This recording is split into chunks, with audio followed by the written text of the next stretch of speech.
Welcome here to TalkFCB and welcome to what is an absolutely crucial weekend for both Xavi Hernandez and for Barcelona. We are going to be heading to the Wanda Metropolitano to take on Atletico Madrid, and this is always, no matter what time you play it, no matter what's at stake, this is always a feisty encounter. This is always an important game, and for Barça, we have to get this right. There is no room this weekend for error. There is no time for excuses. We have to perform. The time has come to stand up.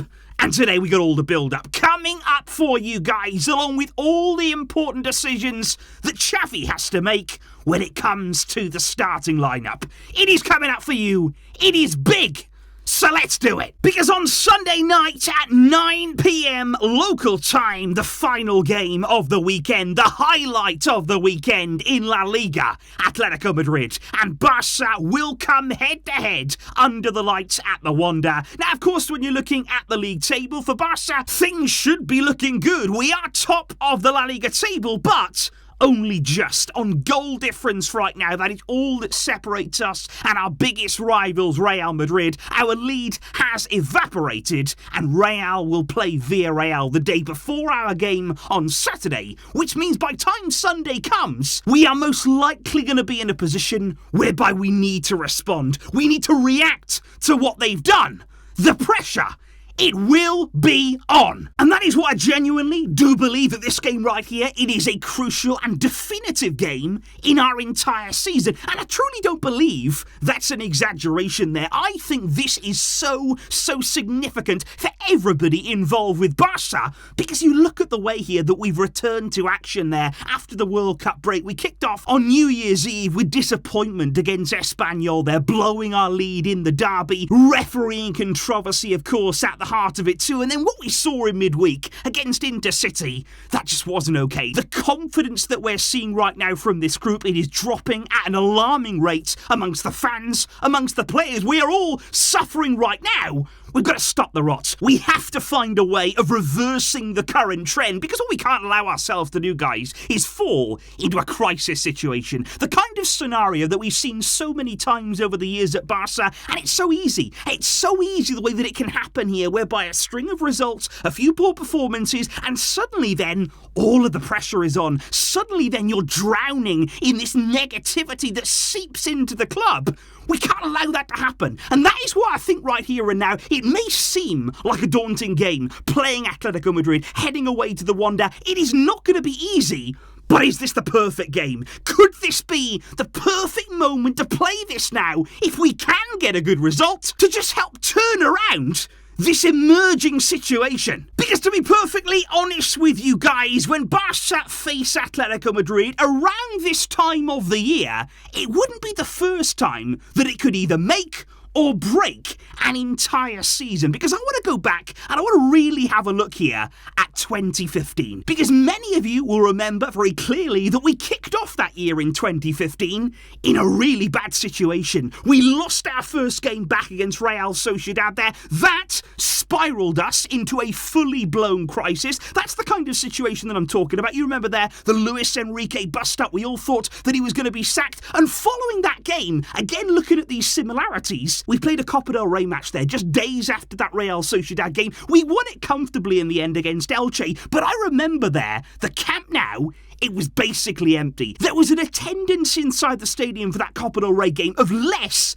than 30,000 fans. That was what the mood was like then. There was no hope. There was no real feeling behind this team. There was a thought that the season may well just be lost, with nothing going for it, until just 3 days later, after that bad start, after the Copa del Rey. Then, you guessed it, it was Barcelona versus Atletico Madrid. And that was the game that produced the famous photo there of MSN, one that will go down in footballing history. And that was the night, the game, the moment that changed everything for that team. And look, I'm not suggesting that this current Barcelona team is the same as what it was in 2015. We all know about what that team went on to achieve. We're in a very different moment right now at Barça, but The point is that things can change, and things in football can change very, very quickly, for good or for bad.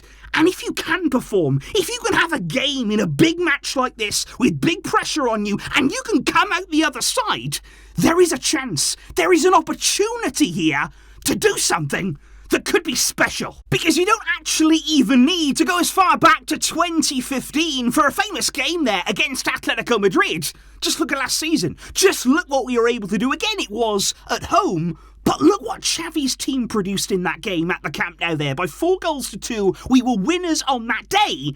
And that was what we can do. That was a team there that was energetic, that could press high, that could win the ball back quickly, that would play with quick passing and movement everywhere on the field. And look at the kind of football that we were able to produce. Can we find that level again? Surely it must be in there somewhere. You look at the team that we have this season, it's better. We've got better players now. We've got a better squad. Surely Xavi can find that level again with this group. Because what happened to the team that, for instance, were dominating Bayern back in September at their own stadium? Yeah, we lost that game, but we dominated them, and it was phenomenal football. We're not a bad team. This is not a bad group of players. These are not poor quality footballers. But our confidence is low. We are feeling fragile right now. We are making bad decisions quite often in games. Let's put that aside. Let's get back to where we want to be and show what we can do. Because when it comes to our opponents, Atletico Madrid, they haven't exactly been firing on all cylinders this season either. Their form has been very inconsistent. It's actually difficult to know what to expect from them there. One game to the next. Some weeks they look very convincing, they look very strong, they look very good, but the next week then it could all fall apart for them. Now right now, Diego Simeone trained with this particular team on Friday there. He's looking to possibly go with 3 at the back, Savic, Jimenez and Reynildo. And it's interesting there to see the young man in midfield who apparently is definitely going to be starting the game against Barça,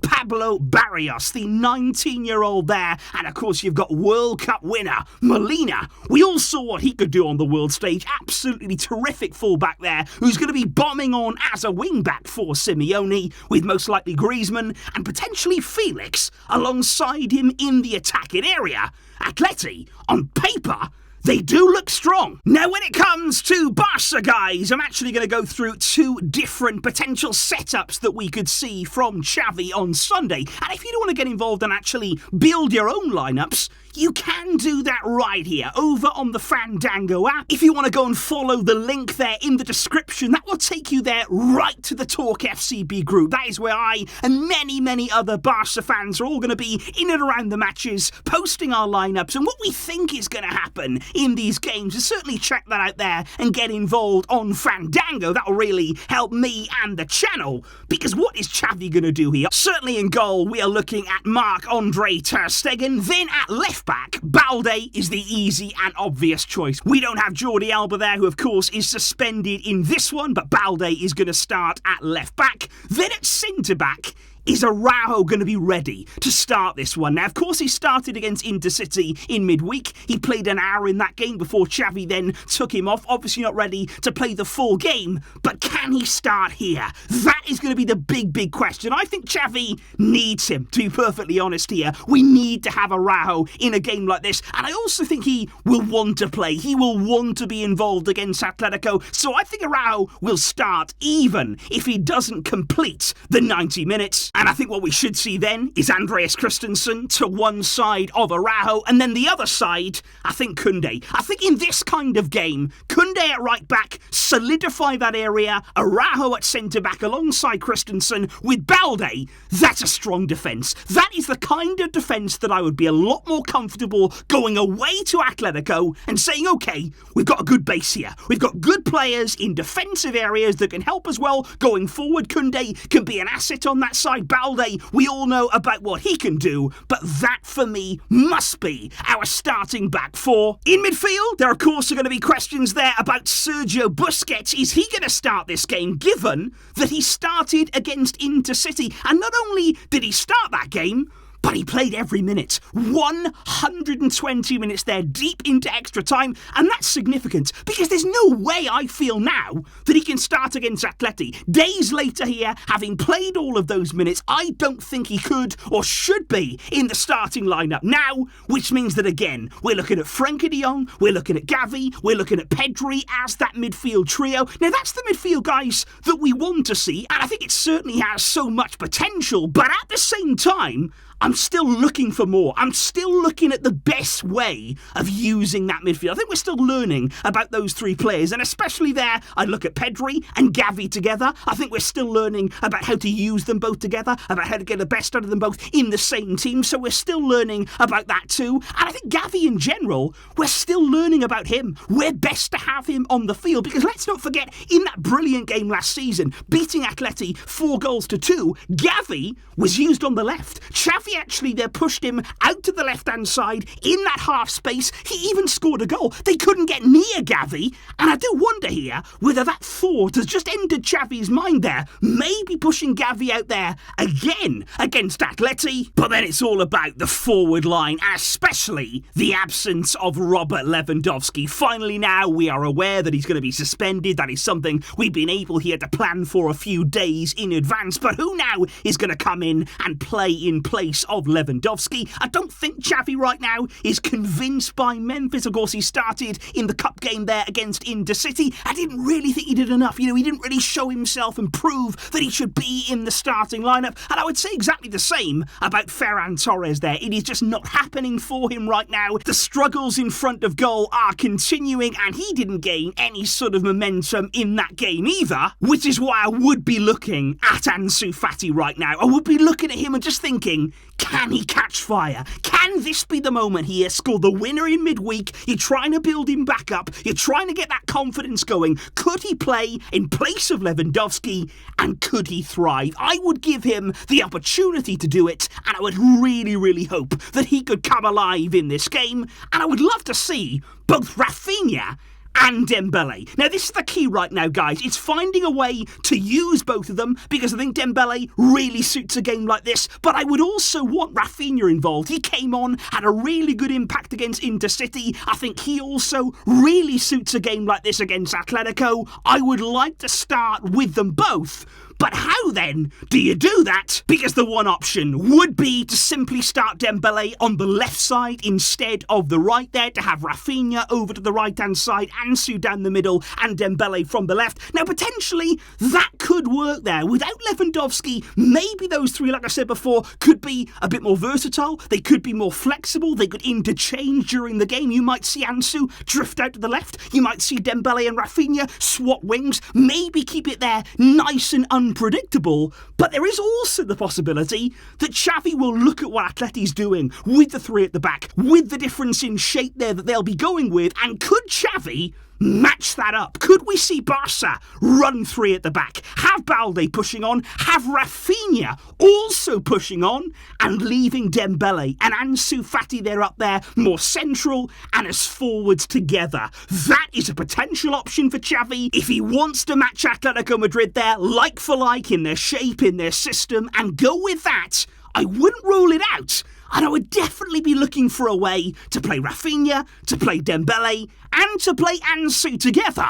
Surely those three can create something. But finally, guys, we do have to address the predictions, and we do have to make our predictions ahead of what is a massive, massive game. And I do have to say, I think they're more positive than I was expecting. I think actually here, given what we saw in midweek, given what we've had so far since the return, I didn't really think that people would honestly believe that we'd win this game. Maybe I thought there'd be a few more on the side of Atleti, maybe a few more on the side of draw. People think it's going to be a very close win, perhaps though, but I do agree with that. I do think some part of me here that Barça can find a way to win, that maybe this might just be the game for us, where we can say, okay, enough is enough. We've not been good. We have not played at the level that we should be, and we're not at our potential, but we're on our way back. And that is what I hope happens here. This is a huge opportunity for the players, for Xavi, to show their true selves. But you've got to take it now. It's right there. It is waiting. It is asking to be taken. but you have to stand up. You have to step up. And these are the moments that you've got to do it. So please, guys, do leave all of your thoughts in the comments down below. What are you expecting? What are you feeling ahead of this one? Are there some nerves there? Are you feeling a little bit sceptical? Or are you confident that Barça can finally deliver? I will see you after the game. There will be immediate response to this one. Of course, it's so big and so important. Thank you for watching, for all of your support, and hopefully there will be something to celebrate. I will see you then. But until next time, as always, Visca El Barça.